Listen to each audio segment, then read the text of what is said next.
If you're a Nigerian, you may have been offered this as treatment for malaria fever or as a routine preventive measure against malaria fever. This is a herbal home remedy that I've known all my life. Anyway, I made AGBO IBA, second to AGBO Jedi in popularity. I used a few basic herbs. These ones don't give off too much bitter taste, so most people can tolerate it. The first to go in is Awopa. It's a tree bark commonly used in the treatment of jaundice, malaria, fever, and so on. You can get it from people who sell herbs at the local market. Followed by pineapple peel, rich in vitamin C, which can build the overall immunity of the body, fight bacteria, and help with cough.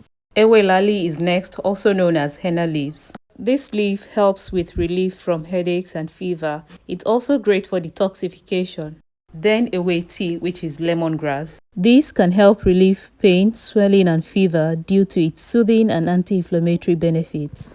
I added 2 limes. I cut each one into 2. You already know that lime helps to improve immunity since it's high in vitamin C. Finally, Omidun, that's fermented pap water.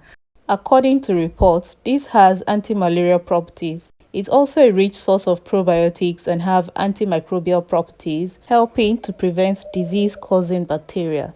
After adding all of that, I covered and cooked for 15 minutes. I cook these occasionally and share it with my family as a preventive measure against malaria. So I beg, if anything they do you, check with your doctor. Omidun definitely has its own benefits, but in the absence of that, you can just use water. It's best to drink this first thing in the morning or the last thing before bedtime. So tell me in the comments, do you drink AGBO, or for you, it's no, never? Please let me know if you have any questions. You can leave them in the comments. Thank you for watching.